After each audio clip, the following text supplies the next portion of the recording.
All right. Counter's going. So Are we actually recording? I think we're actually recording. Heck yeah. Don't hold it against me.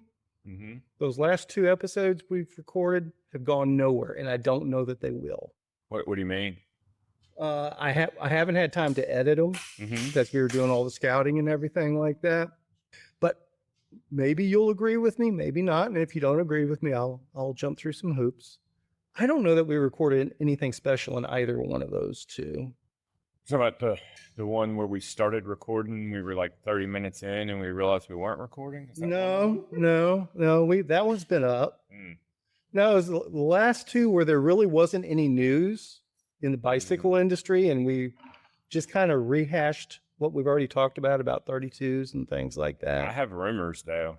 Well, rumors I like. I have rumors I wanted to discuss. Well, we'll talk. Okay, so especially in the presence of someone that may have even more insight. Fantastic. So, for those that aren't aware, we are back at Dusty Roads because weather is always a factor. We had a pretty good storm blow through last night. A deluge last night. I don't know when mountain bike trails are going to be ready around here again. Yeah, I don't even know how much rain we got in 24 hours. It was a lot. It was a bunch. Denton Creek was really flowing. My guess is Knob Hills is going under, but I don't know that for sure. This says 3/4 of an inch. No, it was more than that. I think so too. It was at least an inch at his little rain measurement there. Yeah. But hey, we needed it, so I'm not arguing. Everything's wet. Yeah. Don't know where I'm going to ride my bike today. I am back in riding everyday mode. Man, I'm so far off of it right now. We got to get you there. I know. We got to get you there. I'm a little overwhelmed at the moment. I've got so many household projects, and I bought new chairs for our large dining table. Okay. Those other chairs were starting to give up the ghost, and I just am tired of the hodgepodge of all the mismatched chairs. So I bought 12 chairs. They all match. They're padded leather chairs. They look like an Ames chair. You know, they have the wooden contoured back and the bottom that kind of cups. They're armless, but it makes the whole table look classy. Okay. And then, like I said, I installed the under counter ice maker, which involved reworking cabinetry, and finally got all that sanded and painted and got all the plumbing done and all that stuff. And we're about to start the next phase, which includes our curing room and breaking room. I'm going to set up, I didn't get to finish telling you, but I'm going to set up a large stainless steel table so we can break whole sides of whether it be pork or beef, and then have curing cabinets. And I'm going to start making salamis and homemade cheeses. And the only thing that's been holding me back is having somewhere to store all that stuff. Okay. I finally got the wife to say, yeah, let's do it. So which room is this all going into? The room that's when you walk in through the garage, that back room where Paula offices, that whole back wall is going to be at the best of my measurements. It's cluttered right now, but we're obviously going to clear that whole thing out. But the best of my measurements right now, I can get 3 doors across the back and 4 doors towards the garage door. So, and I've got to figure out what my priorities are as far as, you know, I think I want a double door for curing meat and a double door for salami, and then a double door for cheese, and then probably a single door for curing fish. Dry aging fish, and then that way they don't cross pollinate. And then curing meats has to be at a different temperature, and cheese, and then you have to regulate humidity, so I have to keep them separate. But we're gonna put all that in and then do shelving on both sides so we can start canning and putting stuff up and preserving fruits and vegetables at their peak when we can get them from farmers markets and stuff like that. And then making jellies and jams and sauerkrauts, and I mean, just because I have idle time in between dinners where I could be putting stuff up for future dinner uses, and then we can pull from our own pantry to create our dinners instead of going out and sourcing for each dinner. We can start curating our own. I follow what you're saying. So where's Paula going to office now? She's still going to office there. her backdrop on her Teams call will just look like she's sitting in an industrial kitchen. In a commercial kitchen. Yeah. But nobody on her team will be surprised. Right. And it'll be a spark for conversation, but she can always AI backdrop it, like Sure. on Teams where you can look like you're in the mountains and shit. She could put a Dusty Roads bicycle backdrop in there. She's unaffiliated at this moment. Well, we can change that. We need to get her on a bike. That's what we need to do. No, we don't. I put her on a bike exactly 3 times in my life. One of them was in Paris, and it wasn't even an e-bike, but she swore something was wrong with the bike because she spent 0 time on bikes, and she was like on the bike, and I'm like, she goes, something's wrong with this bike. They changed it out and same results. And then at one point I was building bikes, helping Gabe out up at Velo, and I had an e-bike, and I was like, that I put together that was a female e-bike, and I was like, this is be perfect for her. So I put her on it in the driveway, like right outside the garage, headed towards the street, and she almost ran into the one tree that's next to our driveway. Okay. Because she just, I understand. I mean, I guess we can always build on that, but if she's not interested in building, then there's no point in it. Yeah, she could. There's 100 other things she would rather do.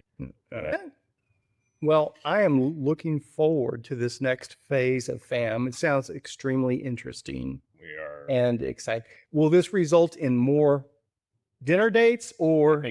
I mean, I don't know.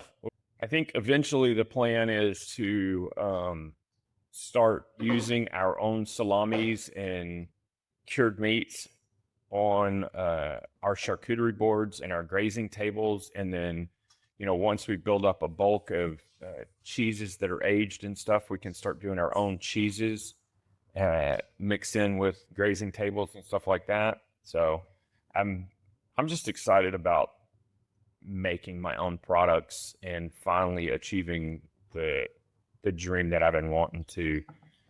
I've been wanting to make and cured meats and cheeses and dry aged beef, and we're just about to enact the whole thing. Just excellent, very cool. Get beehives. So everything. You have March dates. Do you have April dates yet? April 18th is going to be our only date. I have created it, but it is not live yet. Okay. So are you open the other April weekends, or do you have obligations? April 4th, I have a private dinner, and let me see. April 4th, April 18th. I've got a pie ride on the 25th. Probably. We need to talk about that. Okay. And then the 11th, I am at the moment open. But every other weekend I have spoken for at the moment. Well, between now and the 11th, I'm actually probably between now and the 5th or the 6th after your 4th dinner. I'm going to do my best to twist your arm to hop in that van and go to California with me. Okay. Well, herein lies the problem. I have a dinner this coming weekend on the 14th. I have a dinner on the 21st. It's sold out. And then we have open air cooking at St. Joe on the 28th. And then I have private dinner on the 4th. I could do it the week of Easter, that is 5th through the 11th. That's what I'm talking about. Okay. Yeah, I could do that. All right. We'll talk about that some more. Okay. Because there's something out there I think you would really get a kick out of experiencing. Boobies? I didn't come across any myself, but I really wasn't looking. Shame on you. Well, I'm a happily married man. I stick to that story constantly. I'm kidding. I'm a happily married man. I know you are. I know you are. But before I forget, I need to ask you, Nico, because I came in here yesterday because, well, this feature I need to show you destroyed a tire on the tributary. So I had to replace that. That tire was destroyed, right, Nico? There wasn't any point in trying to salvage it. Okay. Salvage if you're trying to get back to home, but not to ride it and rely on having a safe ride by any means. Yeah. What had happened? I think it was trail sabotage, to be honest with you. So I was on the Coast-to-Crest Trail, which is absolutely amazing. Oh, I saw that clip where you said, yeah, another one. And is that what you're talking about? Yeah. The tire was flat? Okay. Yeah. I'm tracking now. And almost to the end. I was within 1.5 miles of the end of the coast, and back in civilization on it. And I was just going down this. It wasn't a big downhill, it was just a descending section. And it's one of those. I heard something hit the tire, and even worse, I heard it pull out. And it's like, that's not going to be good. And 5 seconds later, it was completely flat. You didn't have your sealant inside your tube? Well, this was a tubeless bike. I'm talking about your Georgia trip. Yeah, I know you are. 2 darts did not seal it. And then actually there ended up being a second big hole when I got it home and really looked at it. Did it go through and through? No. This was on another side of the tire. I think there actually may have been a third. Oh, wow. So I think it was something that was in the trail. And but you say trail, it was actual trail? it was actual trail. So I was really caught off guard by the Coast-to-Crest. What I had seen in the street view when I was scouting that way in the overheads, it looked like it was like Trinity trails in Fort Worth, where it was like a path. Yeah, gravel pathway for like 30 miles. It's like, oh, this will be a great way to finish. Yeah. It was actually most of it was single track. Yeah. But it was very cool, flowy. Anything tech or? A little. It was like the best parts of IDB, the best parts of North Shore, and the best parts of Knob Hills all kind of put together and interspersed, but able to just go 30 miles continuous. Very cool. That part was really cool. I mean, there were a few sections that gravel riders would have to dismount and walk. But anybody on a mountain bike with mountain bike experience would be pretty comfortable. It wasn't gnarly tech in any of it. A couple of big downhills, a couple big downhills that were pretty gnarly that you would have to be confident in descending.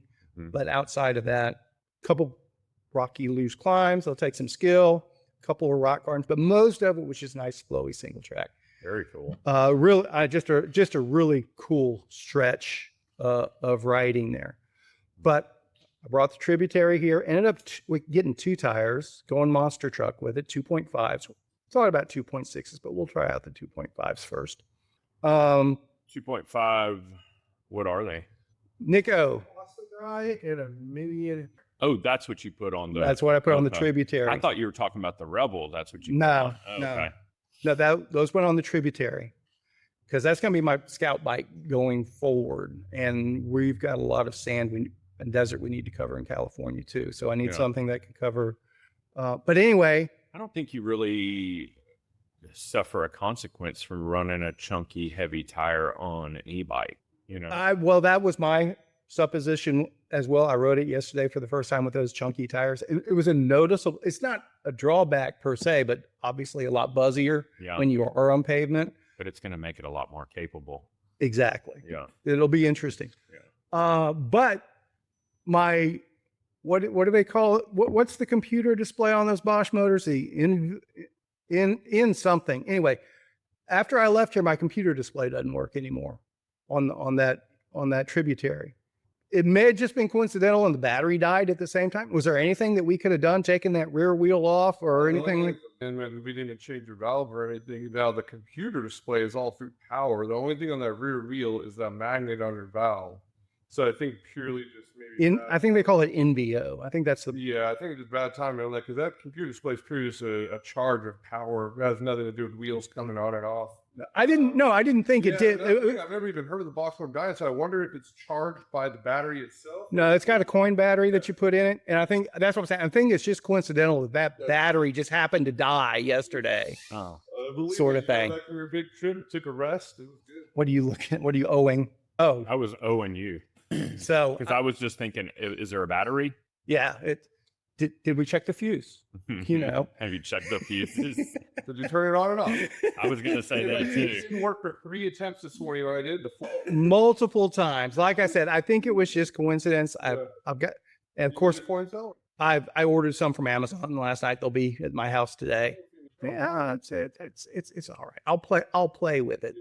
And it's not that critical. You know what happened is if you rode and you saw a speed sensor, like if you're like the motor didn't work, it'd be like we actually took that valve speed sensor off. Right. Line up. I know that back right there. Yeah. The one on the wheel was there. Oh, totally. Oh, it never comes off unless they're cheating. That's why some people with e-bikes, If you're gonna put your colorful, fancy valves, just make sure to put that. Where's the speed sensor on the bike itself? In the back of the frame, right here.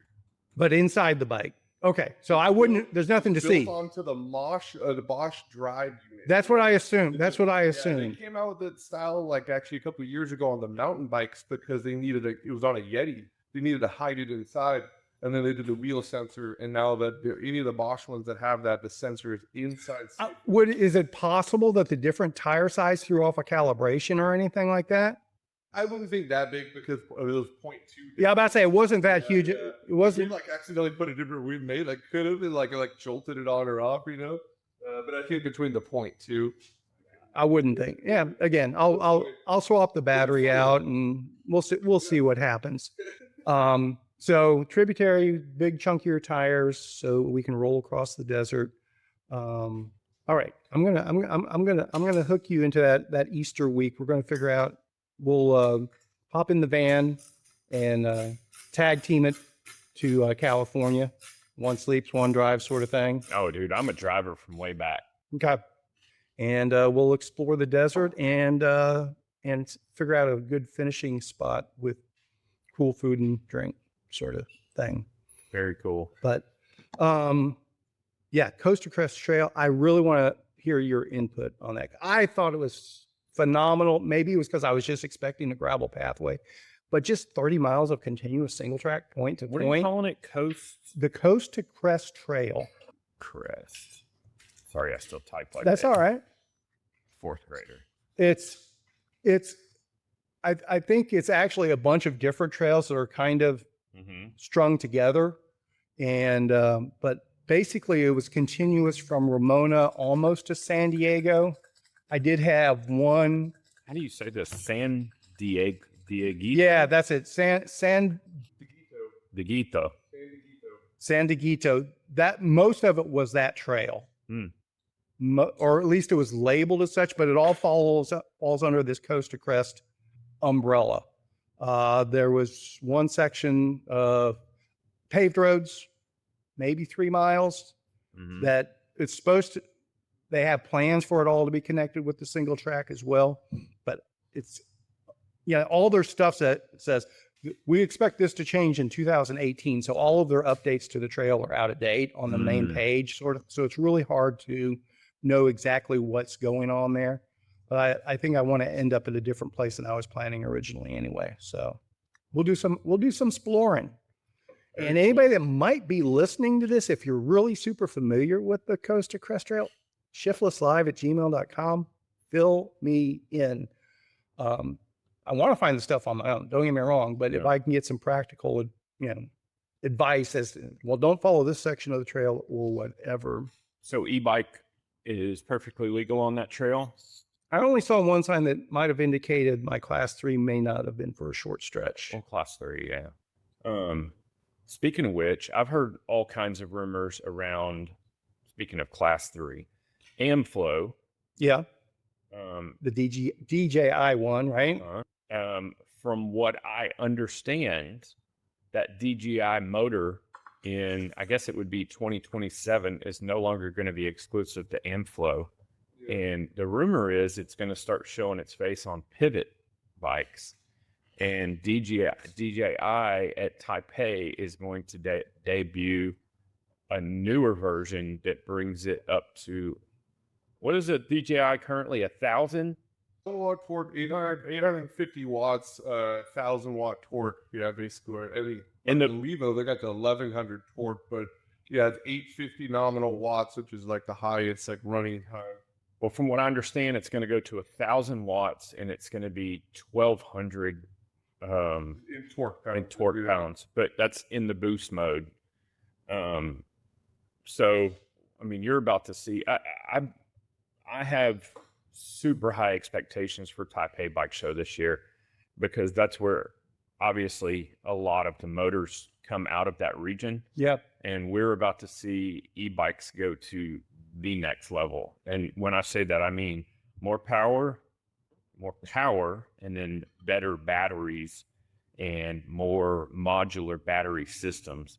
I think like the range that you love about your tributary, we're about to see that and maybe even better in what I would consider a legitimate mountain bike, something that you could get on something like you're talking about the Coast-to-Crest Trail. You could get something depending on the climbing and how technical it is, and obviously what mode you're running in. But I think you're going to start seeing 75 to 100 miles out of bikes like that. And I think that's coming this coming year. That's going to be released at the Taipei Bike Show. Hopefully, I say that hopefully. I don't know. Nico's probably a better gauge of this than we are. How much demand is there, Nico, for e-bikes, powerful e-bikes that can go 75 to 100 miles? 100%. Yeah, That's the big thing. Is like the lightweight e-bike is basically fading out. So every brand is going bigger and bigger. But is that what the customers are looking for, though? Yeah, because when you get on the experience of riding your e-bike and start doing these adventures and you get bumped out at 60 miles, you're like, why don't I just buy this 10,000? So no, it's the drive of adventuring. And going out. A lot of people that get on an e-bike learn that saving an extra pound to have half a battery capacity is not worth it. They want the battery capacity, right? Right. All the lightweight e-bikes brands were running battery extenders. Yes. It's cool show that people were like, I need more battery. Yeah. Well, and like here's an example right here. Shannon just got back. They went up to Mina and did an e-bike trip. They staged out of Highway 27 Fishing Village, and they rode to the lake and back, which is, I want to say it's right at 50 miles. And Shannon had to, now he's on a Pivot, not the LT, not the Shuttle. He was on a Pivot. Yeah. I don't know which model it is, and he carried 2 range extenders, and he had to use almost every bit of what he carried to make it to the lake and back. So there's your use case right there. Like, I know there's a use case for it. I just don't know how. I mean, obviously that was my big driver. It's like, I'm not going to e-bike till I can go 75 miles. Yeah. Ideally 100. I think that's going to be, I think like Nico's saying, I think you're going to see a smaller faction of racy e-bikes that are light that have like, call it a 40-mile range. And then you're going to have a big faction of still boutique builds that are on the lighter side, but not that ultra light Levo style that are 75, 100 mile range, like realistically, not just in perfect, right? In a vacuum. So I'm going to throw one more piece into my wish list along those lines. Because it's in my mind, it's a shortcoming of the tributary. And modular batteries too. That's where I was going. Not built-in batteries, swappable batteries. That's a huge thing because I can go. It's let's throw the Tuba Trail into it. Let's say I wanted to e-bike the Tuba Trail or the Rat or something like that. And you had a support van. Without a support van, let's say. And that's what I'm saying. That's why with a support van, I could get by at 75 to 100 with miles. a swappable battery. No, that's what I'm saying. Even without the swap, because I could recharge overnight. Well, I'm saying if you're just wanting to endurance it. And that's what I'm saying. If I had a range between 2, because with the e-bike, obviously you can carry a second big battery with you on the e-bike. Yeah. You could if you had to. I'm not saying it's the ideal situation, but that way, then you could, if you had to find electricity every second or third night to recharge stuff, you could do it then. Whereas now you need a support vehicle of some sort because it's not realistic to be able to recharge every 75 or 100 miles in the wild, so to speak. I guess is what I'm getting at. And not carry a generator with you. Possibly. Actually, this thing, I'm not carrying this on an e-bike. But it recharges the e-bike really quickly. So like when you say really quickly, how long? 3 hours. 3 hours. That's not bad. So, and how many charges do you think you can get out of that? I haven't tried that. I would say 2. Yeah. Possibly 3. 2 plus, let's call it that. That's cool. And just for my edification, is this something that you can charge this while you're driving the van? Yes. Okay. The way I have it set up now. Yeah. So feasibly, if you had a support vehicle and you had something like that, and you wanted to just go until you couldn't go, So this is you could be charging. This is the perfect base packing scenario. Yeah. This whole base packing thing that I'm wanting to encourage, and it's along those lines. It's like, how realistic is it for the masses to be able to go 4,000 miles by themselves on the tube trail? Not realistic. How realistic is it for 20 or 30 people a month to do sections of the tuba trail with a support vehicle or something like that? I think that's a more realistic scenario. Or yo-yo It or whatever. And that's the ideal for the tuba trail, is once we get it finalized, then I reach out to different communities or things like 4R along the route and say, okay, I have people that are going to be doing this route. Can you make electric hookups available to them if they overnight there, sort of, and then just start working on those logistics for people to do stuff. You going to get Elon involved? Probably not. No. I don't think I'm cool enough for Elon. Or weird enough. Some would argue with you on that one. Some might argue with you on that one. So the other rumor mill that I've been hearing, and I've had this confirmed by multiple sources, and I'm just going to go ahead and say it. So my beloved Fargo is getting reworked this year. It's going to get announced.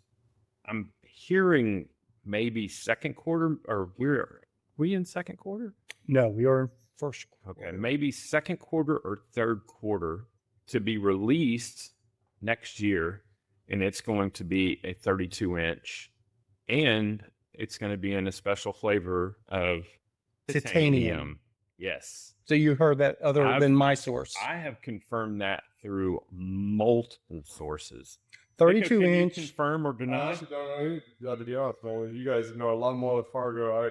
I know other things. I have not had any inside of any Fargo. So. What are you hearing about 32s? You don't have to give up any sources or secrets. I mean, 32s already out. Yeah, but as far as bike models with them. I can buy 32 tires right now. So tires are produced throughout. Yeah, but as far as frame manufacturers. I've only seen the ones popping up on the internet, like, some of these newer brands, but as you have a whole year to advance your pro, see it next year. Yeah. I mean, I don't know. A lot of the brands are dropping bikes already this year through the next year. I swear I have not seen it there. When is Sea Otter? Sea Otter's in April? April. I think we're going to the week after we're there. I can leave you there and you can fly back. No, actually, it's the 18th. It's that same weekend. I've got a dinner. I'm pretty sure that's the date. Yeah, because we have Hell of North Texas that weekend. Yeah. If it would. Yeah, I would be going to Sea Otter this year if I could. Man, that said, and okay, so this is part of what's disappeared in those 2 episodes I have, because we had conjectured some about when 32 is going to be. We talked about it previously, but we've rehashed it. Sea Otter was what we were thinking was going to be when 32 was introduced to the masses from a big builder. And we were leaning on Specialized for the most part. Again, talking at the World Cup or high-end racer level sort of thing. I'm stepping back from that projection myself. Okay. I think there will be 32-inch stuff at Sea Otter. I don't dispute that. There's no doubt about that. I think you're going to see new tires, new wheels. I don't know that the big unveiling at the competitive levels, either mountain bike or gravel, will be there. Maybe, maybe not. I don't think so. I think, and it may tie into your Fargo tie. You see what I did there? I think the unveiling, so to speak, is going to be actually Tour Divide. I think there's going to be at least a prototype or 2 or 3. I think it's a perfect Tour Divide machine. Then that's my point. Yeah. 32-inch as is makes sense as a Tour Divide type, as a tuba type rig. Yeah. It really makes a lot of sense there. And what kind of swayed me on that was Guitar Ted had an interview with the guy from Singular, and they're putting out their 32-inch bike this year, sort of thing. And a lot of the points he talked about were very similar to the things we had spoken of before. It's still not a mass appeal. Even the guys that are making the frames now, it's not a mass appeal wheel size. It's taller, 5'10" and up. is who Yes. it makes sense for. Yeah, and that was the original thought with 29er. But the thing that I'm sitting here thinking, But at the Tour Divide level, that equalizes it where the 32-inch and the rollover does make sense for somebody that's 5'6" or 5'7" as well. And just going for a if you super can make the geometry work. if you're going for a super long day on the bike, covering a lot of ground, Yeah. a lot of uneven ground. But I'm starting to think too, like I think another thing you're going to see at Sea Otter is, correct me if I'm wrong, but Nico, you can't true a 32-inch wheel in that truing stand, right? I think that would have after the tire off. Yeah. I think we're going to see a lot of support devices for 32 inches, truing stands. That I think makes sense. DT Swiss is going to be touting 32-inch spokes. You know, right now. I think my feedback one would do it though, because it's the single Some arm. of them have extension. That's not one. If you had the tire off, it probably did because there's like this arm with here. Yeah, because when we went, and maybe Park just reveals, you know, an adapter that bolts into those bolt holes on the side to extend it. But you know, that was one of the biggest deals when we went from 26 to 29. Is most truing stands would only do 700C. So if you were doing a 29er back then, when they first came out, you had to take the tire off to true them. And so that was a pain in the ass. And then we all moved past that. But now 32 comes, and, you know, just that little faction right there makes it difficult for a bike shop to service a 32. And we're going to have that kind of infrastructure in order for that to happen. All sorts of infrastructure around it, and it's going to take a couple years for those pieces to roll in. Yeah. And that's why I think something super specialized like Tour Divide rigs will be the starting. Be honest with you though, what I would love to see, I think another fantastic starter platform for 32 would be Surly coming back with the 1x1 single speed dedicated in a 32. That would be cool. I would buy one of those in a friggin' heartbeat. Yeah. Give me a $1,200, $1,400 pre-built single speed on 32 from Surly. We still don't know what the Sorceress is going to be, which is going to be That's the K-Monkey. That's the Karate Monkey replacement. And what was it? Krampus? Krampus is staying. Oh, Krampus. Oh, okay. I thought you said they were both gone. I had heard that, but I have since confirmed that the Krampus is not going anywhere. And then if you look at it on paper and you compare geometries and everything, the Krampus and the Karate Monkey are extremely similar, except for the Krampus has... What happened to that sexy Karate Monkey you had in here yesterday? Did it get picked up? Dude, we put a bunch of silver Ritchie parts on it last night. What color was it? It was the Fool's Gold White. So white with the tan. We put tan 2.8 recons on it. Did you take a picture of it? Yes. And then he brought in a bunch of Ritchie silver stuff, and we did some blue bits. And yeah, dude, it's this guy's a car racer. He races Porsche. This was the type of bike he wanted a BMX bike. So it started with the low side. Yeah. But I was like, we got to get you gears. You got to have gears. And then he went to Karate Monkey, and I was like, all right, let's do it. It took us here, dude. Oh, dude. Yeah. So we took off sexy. We took off the 3.0, put 2.8s on there, so faster rolling. Yeah. Took all the silver bits, tubeless setup, and then got it all cleaned up and did stuff. And dude, it was like 18 pounds. He was wheeling on it out there, but I'm normally not a tan sidewall guy, but that looks great. You know what, man? Again, it's got the brown. It's got the brown. Yeah, it came out really good, man. Maxis, and we did blue race face bits. There's a couple other blue bits you can't see, but they're all matching race face. He has the blue valves too. Yeah. So it's kind of a sweet little classic one. Yeah, he was a $200,000 Porsche, and so he designed this off his own. I was like, you got style. But yeah, cool. It was fun. I built it up. It literally was done building it. I was walking out to take a photo, and he rolled up, and it was like the perfect timing reaction. You could see him in his car. He almost kept. I was like, you gotta park, you know. Speaking, that came out. I mean, that's what I was mentioning when he picked that out. I said, man, tons of people love their Karate Monkeys, and just kind of helped them do it. Man, that thing was fun. I built a bunch. I hopped on that. I was jumping around with those Ritchie bars and everything. That thing was pretty cool. Yeah. Speaking of Karate Monkeys and blue, you said you found me a complete list of the last two completes. Yeah. But I have the white completes and the blue completes, but he wanted that blue color. Oh, yes. But I can buy just the frame and fork off of you? Yeah, if we do the whole build, if we could order it in, yeah. I just have to order the whole bike. Yep. Yeah. I'm going to do it. Yeah, I'm excited for this year with Surly. We're happy. Yeah. Surly does badass stuff, man. Yeah, it's cool that our community, like, you know, we didn't have any or 2 people were called to ask for Surly. So if you did that, Yeah, they got that.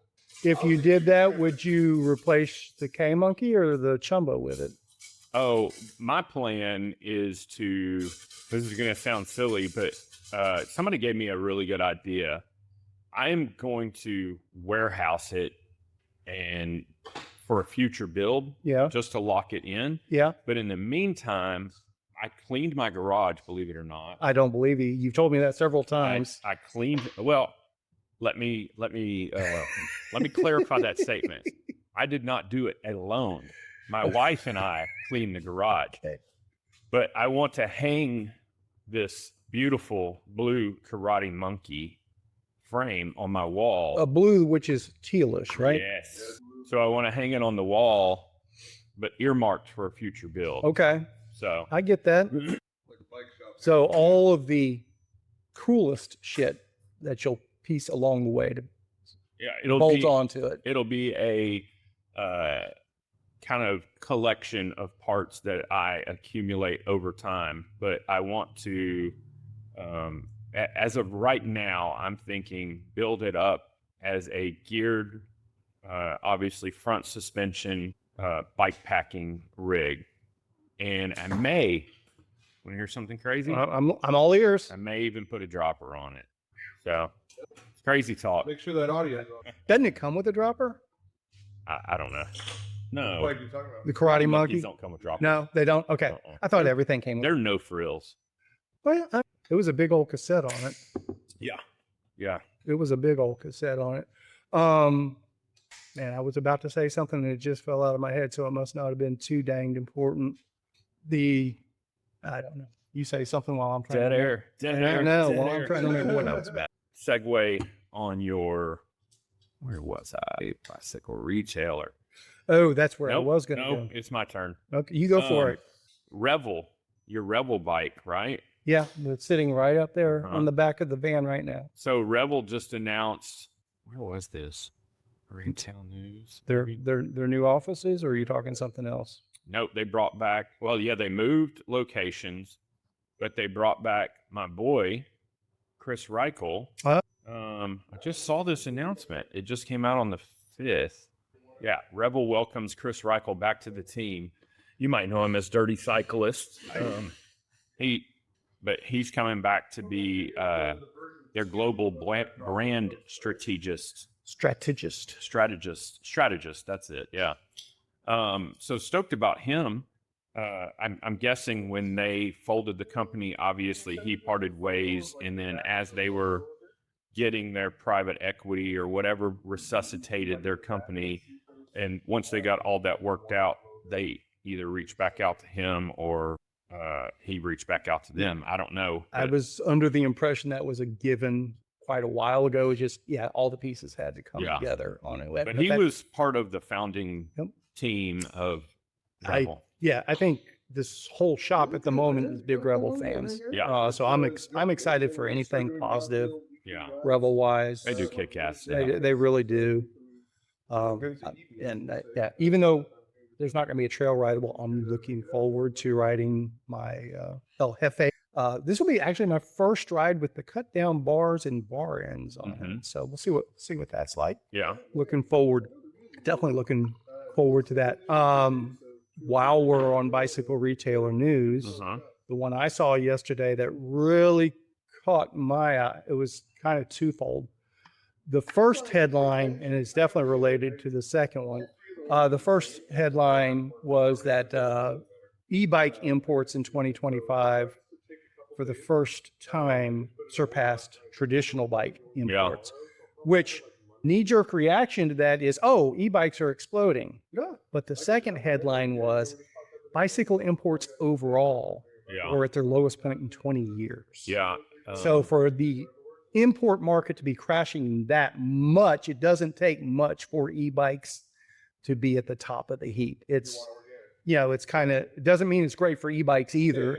It just means they're, Remember that. maybe less great for traditional bikes than e-bikes last year. And maybe, just maybe, and maybe this is probably just wishful thinking, but maybe we're starting to purchase more stateside bikes. There are no stateside bikes, not on a mass production basis. Oh, that's true. Oh, yeah. The company we were just discussing, is Revel not making their bikes in-house? No.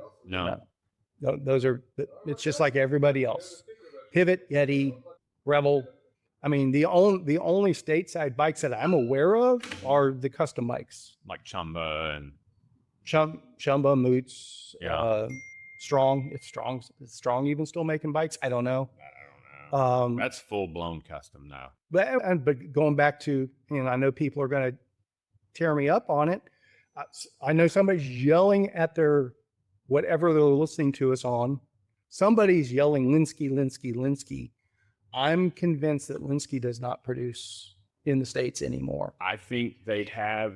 I think they assemble in the States, or I think they have their custom bikes. I think are still welded in the United States. This is just shooting off the top of my brain, but then all their off-the-shelf offerings. I should qualify along because most of what Linsky sells anymore is a 56. Yeah, and just standard geometry. Yeah. Because like if I remember correctly, it's like when Kona was doing their Thai bikes 10 years ago. Mm-hmm. I remembered hearing them. Did you see the new Kona? No. I remember hearing then that they were using Linsky bikes. I was like, oh, they're being made in the United States. And the source then said, no. Linsky doesn't make them in the United States anymore. They have a dedicated factory for Thai in Asia. Look at this bad boy. That's just my understanding. It is an opinion. I'm not presenting that as fact. That's my understanding. So don't sue me. Don't send me a cease and desist. Where is it? So Kona. It's not out yet, but they just announced it last week. Okay. It's called the Long Sweet Ride, I think. Long Sweet Ride. So this is it right here. It's a drop bar mountain bike, all of Fargo.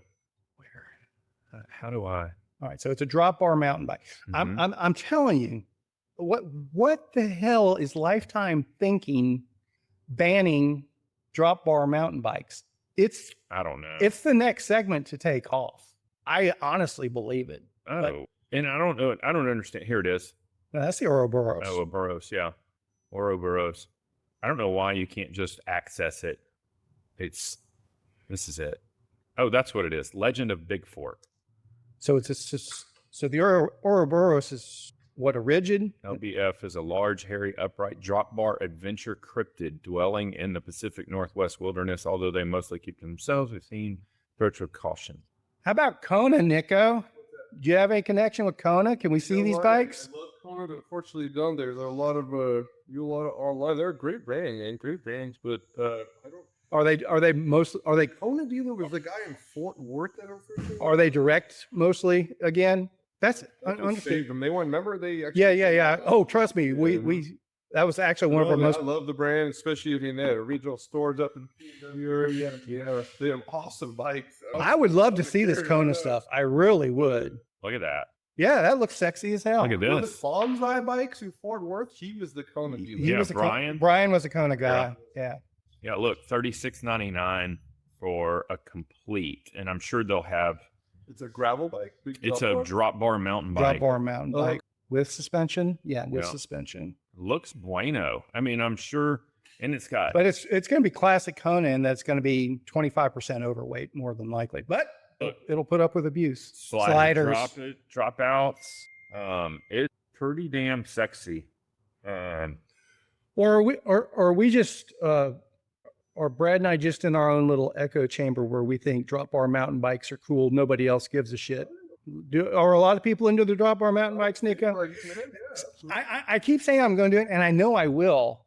I'm going to hang out at Mad Shelter one day and just like survey everybody. What are you riding? What are you wanting to ride? Because I know. I think the more appropriate question is, what is your N+1 right now? That would be part of the survey. That would be like the end. Like, how many bikes do you own? currently, and then what is the bike that is on your to-do on list. your to-do list? Yeah. Because you want to have a decent understanding of what. Okay, so what is the bike on your to-do list? I think the Karate Monkey is, but it's. But that's only because of the color. Call me shallow. No. Yeah. If the color were not an issue, if that were not part of the equation, would you be looking at another Karate Monkey? That is a good question. Shannon and I were talking about this the other day. I've got a big hit bike hanging in my garage that I wish, in retrospect, if I could have looked in a crystal ball, I would not have purchased. I would have held on to my fat bike, because that's the bike that I miss the most. And you would have loved it for our California trip. Yeah. So I miss there's a whole different ride when you ride a fat bike. You're not worried about going super fast. You can literally go anywhere. We rode through woods on multiple occasions where there is no trail. Right. You're just riding, and it's just it's an adventure without boundaries, So, but that's just, woes. Like, I'm sorry I got rid of that bike, but, I guess my N+1 at this point would inevitably be an e-bike, Okay. like literally Traditional MTB eBay? yeah. Okay, yeah, I'm just yeah. qualifying. But I think that I am appropriate for holding out, because all the things that I want in an e-bike are about to, if my predictions and my thoughts are correct, all the things that I want to see in an e-bike are about to culminate in 2027. I think we're waiting on the next, well, waiting is not the right term. There's a next generation of the e-bike that's coming. Yeah. And I think, the better batteries. Yeah. It's going to tick all the boxes for me. Probably. And that'll be good for 5 years, sort of thing. Mm-hmm. Because we're kind of in the same e-bike tech that we've been in for. Not true. That Levo is a bad bitch. But it's also has a hefty price tag. That Levo R is pretty cool, because it's all about the battery thing. They went back to the lightweight one, but that has the same battery as the big ones, and it has 850 watt power and everything. So it's also kind of the weird thing that now makes you think about what they could do with these computers by just doing a firmware update. Oh yeah. Is it really like people engineering things, or is it just like a patience game of who's really, because they release that and they're like, okay, we got, boom, here's another one. So, but it's a matter of pretty cool. It's like, that is like a, they say 60, but a big range. It weighs lighter, but it's the same range, right? It's like, at the root level, though, it's a lot about what the manufacturer will sign off on for the capabilities. So, like, you could hack a current bike and expand its capabilities and make it push more power and stuff. But if you burn up the battery or the motor, then the manufacturer's not going to warranty it. So really what we're looking for is the manufacturer to go, hey, through further study or through further innovation, we've actually been able to push this even further, and we're unlocking it more. And so we're going to warranty it at these specs. I guess my biggest concern, though, along those lines, and I mean, we have touched on it before, and again, and this was one of the things I think we touched on in one of the missing episodes now, is like the New Jersey regulations around e-bikes. And it seems like, I could be wrong, it seems like mountain bike, in particular e-bikes, are actually starting to become even more restrictive than they have been in a lot of places. And I'm concerned that's going to be the norm. So if we're going to bigger and more powerful e-bikes, but then you have nowhere to ride them, is that counterproductive at that point? I don't know. like those bikes, all these bikes can be set to 20 or 28. If they're in California, they stay at 20. Arizona's 20. Texas, they allow 28. So I legally could set these bikes to 28, even the Levo. But if someone got that Levo and the firmware update was in California and they're riding at the 28, they could legally get a ticket. So, but what sticker is on it for Multi-class. Are they labeled as multi-class? Is that how it works? Okay. Customizable now. But my understanding is, and I could be completely ignorant in this, is that if the bike has the capability of 28, you can't, if it's a class 3 capable, even programmable down to 20, down to class 1, you're still not allowed on class 1 trails. That's my understanding. I guess you could get caught. Basically, it's the thing is that if you were caught 28, because these bikes are allowed on them, but if you're caught going 28 on a class 1, then you're not going to win that case. I mean, they could go on their bike and see it, you know. But that was the thing with Burn Peak Express video about the Amflow is it came with class 1 and class 3 stickers. Yep. So the loophole that they were inevitably trying to exploit is you could put a class 1 sticker on there, and then if you get pulled over, I don't even know if that's the right word, but if you ran into a park ranger or something, they would give a cursory glance at your down tube and see class 1, and you would be on the free and clear, which seems kind of, I don't know. I mean, I think we're ahead of the curve of these enforcement issues by a very wide margin, but at some point, somebody's going to start enforcing this stuff potentially, and that how do they enforce it? That's always been the big thing. How the hell do you enforce it? I agree with what we've talked about in the past. Is, you know, if it's true pedal assist, should be good to go. Generally speaking, as long as throttle's not allowed on the trail.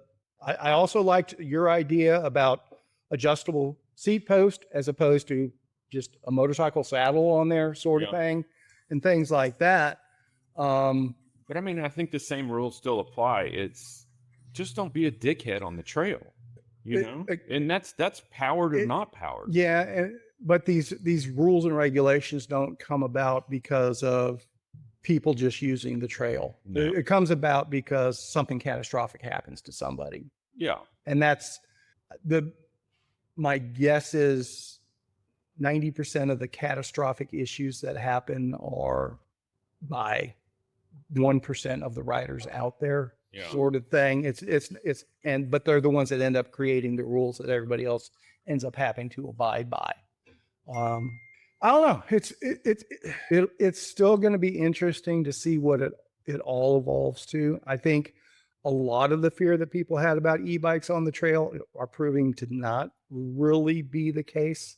They're not tearing up the trails that much more than traditional bikes are. That was the big thing they're going to tear up our trails. It's not really happening. Yeah. Because the reality is you still have to ride within your capability on the bike. If you're intelligent, yes. Well, if you're not intelligent, you learn in 2 rides how unintelligent. And before you get to the point where you're going to do that thing where, well, I've seen evidence on North Shore of people riding beyond their limits, meaning they've got way too much power. They're coming into corners way too hot, braking through corners.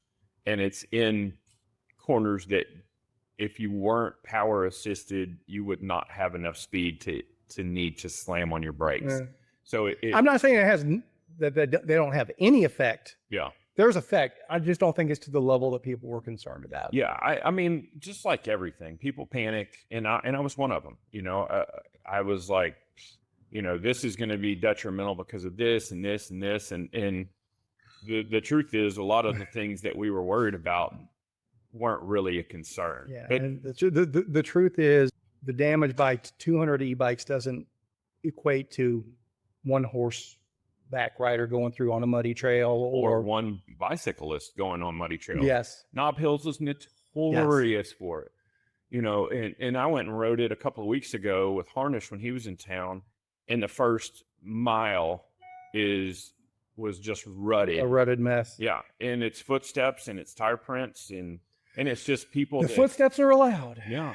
But the problem is, inevitably, the people that tear up the trails, it's out of ignorance, but it's also the ignorance stems from they're not part of a trail crew. You know, if they knew how hard that is to fix, they wouldn't do that, you know. I would hope. I don't disagree. But that's I mean, that's just kind of the nature of our society these days. Everybody Falls under not my problem in most people's category. Everybody's very self-oriented. The community aspect of things is diminished for multiple reasons. And I mean, the main one, because of the internet, you just glom onto people that are very like-minded and get all your majority of your social interaction in that little echo chamber. Yeah. So people aren't put in position to experience different points of view. Like it used to be on the door. We didn't necessarily, we may have been on the old Dorba forum attracted to like-minded people that we had most of our conversations with, but we were exposed to conversations from people with totally different opinions and mindsets. And I think I'm one of those that's where Dirt Dogs evolved from. Yes. Is it? Dirt Dogs was the faction in my mind back then. Dorba was, while it did have true honeypots of intelligence, there was also a wide swath of noobs and people that were not intelligent but had strong opinions and pushed them on other people. And so there was a lot of misinformation. There was a lot of misinformation, but if you spent enough time on it, you knew whose information you could depend on. And a lot of those people ended up on Dirt Dogs. Right. Yeah. But we were still on Dorba too. And that's where the dog piles would come in, because one of us would state an opinion and one of those less educated people would just bash it to hell and say that's completely wrong. And then all the other dogs, no, that's right. Maybe not in such a nice way, but not that we were always right. I'm not implying that, but it was, I don't know. There was a lot of incorrect opinions given on Dirt Dogs. There's no doubt about that. and intentional misinformation at times. That was my big takeaway from my Dirt Dogs experience, quite frankly, was it was eye-opening to me how many people who I thought were just doing shtick on the forums. Mm-hmm. No, they were that wacky. Oh, yeah. In real life, they were that wacky. It's like, wow. That animal did exist. It did exist. That's not shtick. That's the way he really is. But hey, it's all good. I don't think the bicycle passion in the bicycle industry is dead, but I do think we are in a major evolving phase. And I think the e-bike is a large part of it. Nico and I were talking yesterday, and you were talking about the e-bike guys that are doing their riding every day stuff, 20 miles a day in, day out. And, I think, I'm not saying we have to attract them to what we're doing. We have to acknowledge that's a distinct part of the cycling market right now that we're not as familiar with. And I think if they're riding every day, 20, 25 miles a day, there's a passion there. And they're still getting some impact. There's no doubt. Yeah. There's no doubt they are. And what I've been curious about is, what is the evolution of the e-bike rider? What is their next step after, if they're riding every day, what would they like to be doing with that capability? Further. And maybe it is. Maybe we need those 100-mile batteries. Yeah. Maybe that's the next missing link for all of this. And maybe this is just my mindset that I can't get away from, but I don't foresee a person that entered the bike market in their first venture is an e-bike. I don't see a high percentage of those people migrating from e-bike to analog bike. I agree. I see the other side going. I see people getting an analog bike and then migrating to again, let's go to the retail expert here. Nico, do people on e-bikes end up going traditional bike, or do they stay e-bike? Wholly e-bike. It's a one-way street. That's it. No, and that's what I assumed. Once you go you never go back. You never go back. But I do. Is that it's a newer experience. All of us that have been riding bikes for us, not that we lose that thing. So, like, this is cool. It's a new thing. Yeah. It's a whole different experience. You'll go places longer, faster. Yeah. So the e-bike market, what's their biggest complaint or their biggest desire, or what isn't available to them that they would like to? Well, it's two different e-bike markets, and there's the e-bike market of bike enthusiasts that we know with brands that are dropping e-bikes, but then there's the e-cycling market where somebody is cycling for passion and for fun. Yeah, and that's who I'm talking about. Fun or whatnot. They like to know about the batteries, the firmwares, the features on the bike, how comfortable is the adjustabilities. User friendliness for those types of bikes is the success behind the companies. I mean, electric, they just keep getting better and better. Every person that comes in knows that bike like their computer. It's their funnest thing.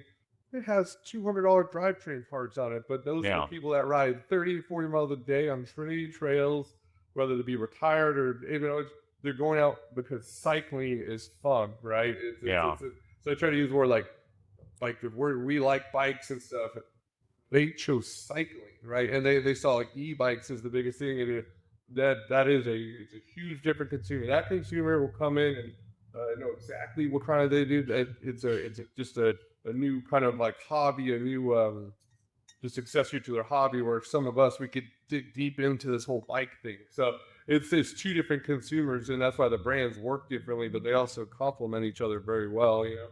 But that's the big thing is that type of market is the newest customer we all know, and those are the ones that are buying bikes more often because it's a newer thing, right?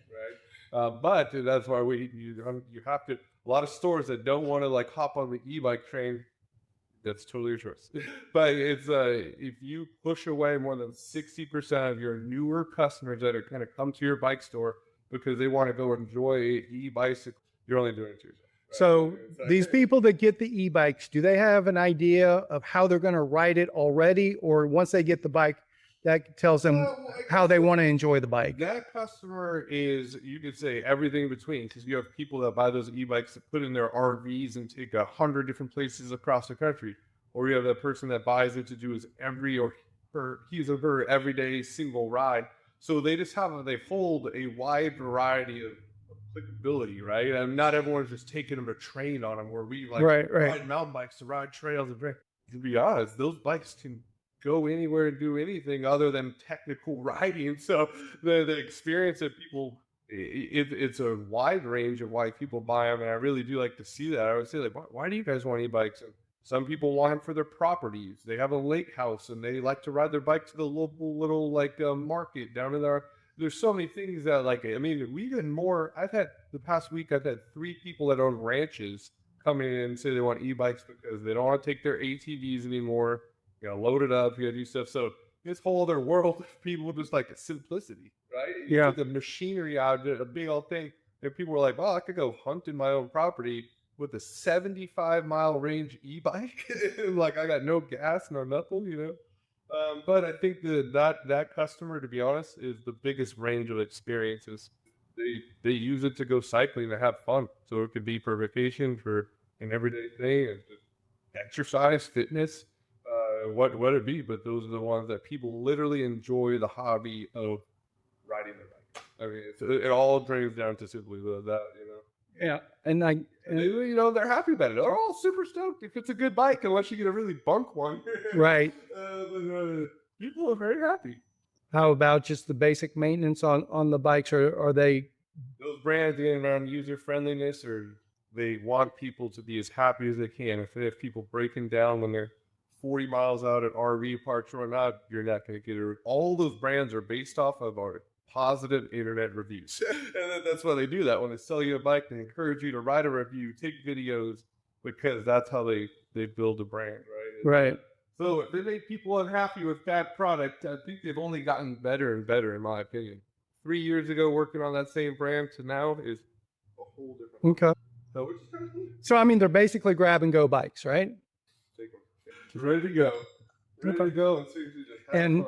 And I guess that's kind of, I don't think the e-bike market gets caught up in the detailed nerdery like we do by any stretch of the imagination, except for maybe at the motor and battery level, I guess. Maybe. Well, I mean, the high level obviously does, but again, I'm talking the majority of the market, which isn't the $8,000 bikes. Probably the majority of the market is $2,000, $3,000 bikes. But I think there's a line in the sand somewhere, and I think you could almost say for the brands that only produce e-bikes that are e-bike exclusive, they're for the most part aimed at non-traditional cyclists. And then you have another faction of bike manufacturers that make analog bikes and e-bikes, and those are generally for more cycle enthusiastic and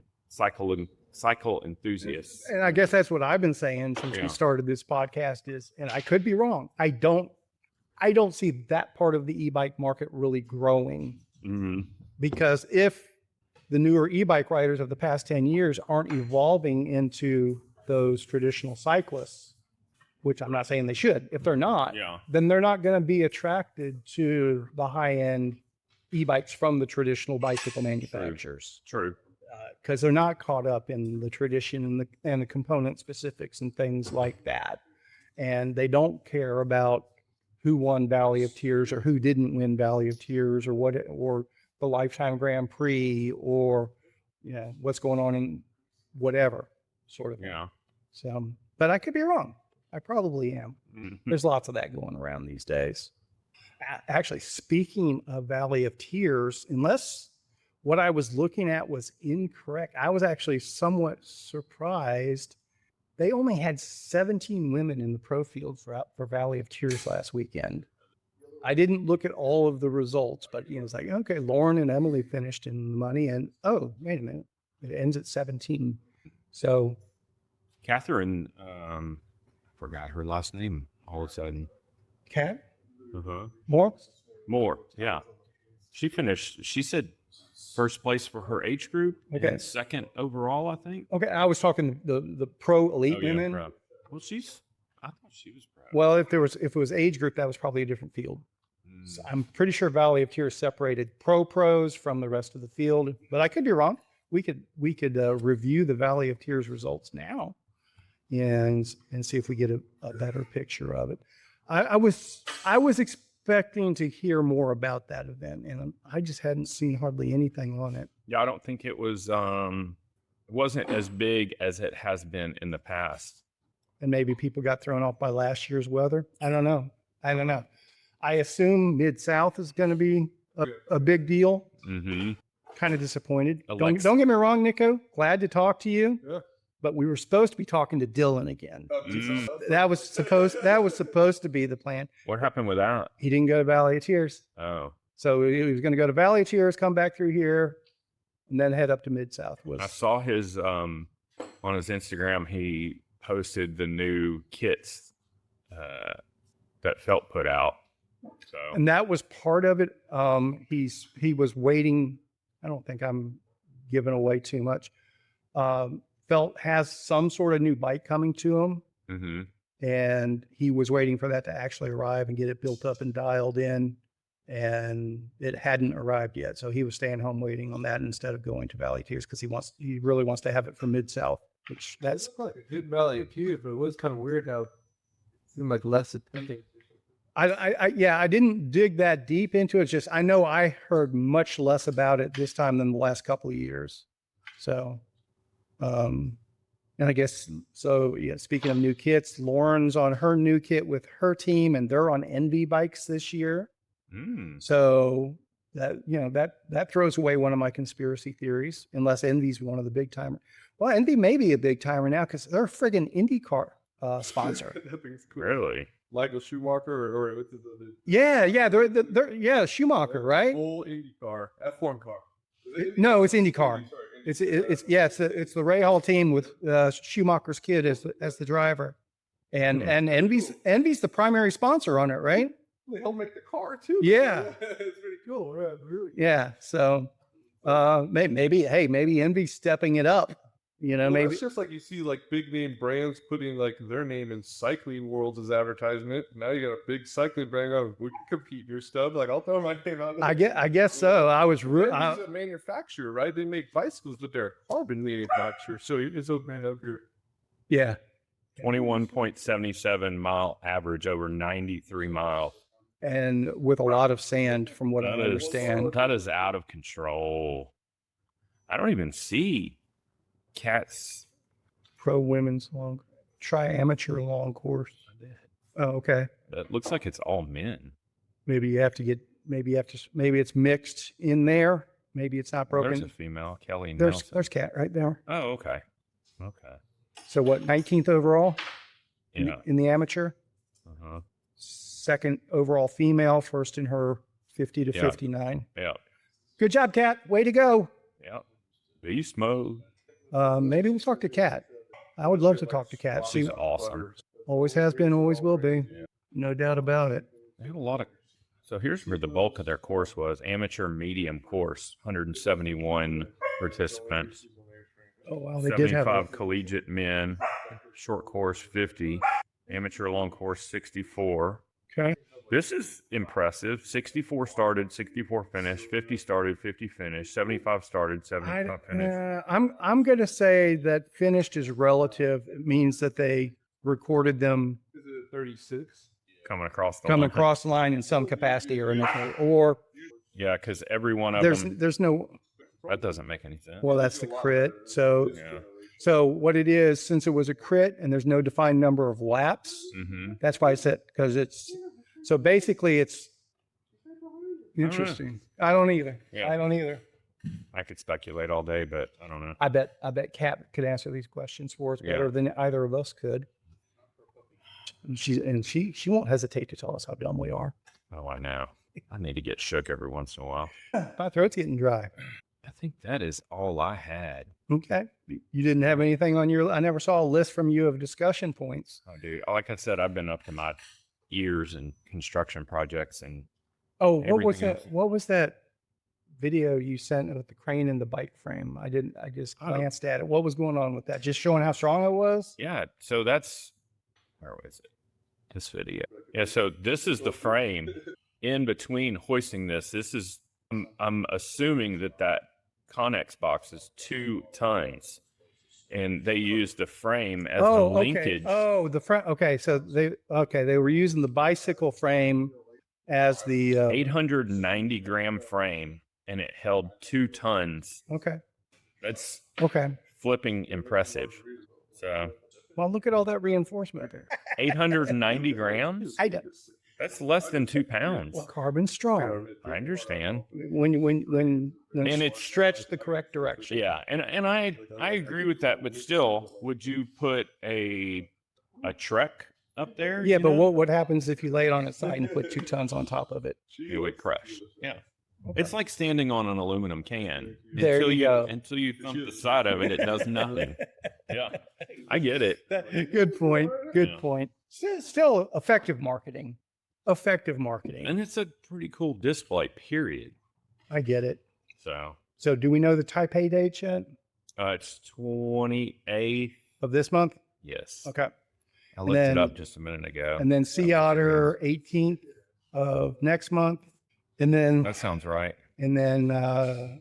Unbound Gravel stuff will debut there Mhm, end of May. mhm. And I'm convinced come June, we're going to see something crazy for Tour Divide, maybe multiple something crazy for Tour Divide. So it'll be interesting. But going back to my conspiracy theory was that all the lifetime Grand Prix riders this year would be on big name bikes. Lauren's already disproven that since she's on Envy. I mean, But like I said, maybe Envy's stepping up to be a big name. yeah. I wonder if we're gonna see any 32-inch road bikes come through this year or next year. But we'll see. I think we're going to see the special use cases first. Yeah. And then I don't disagree.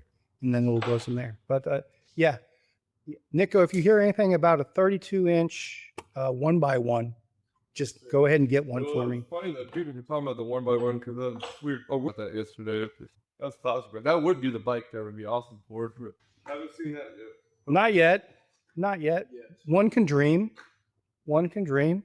So what are you doing the rest of the day today, Bradford? Shopping. Okay. So dinner this weekend? Mm-hmm.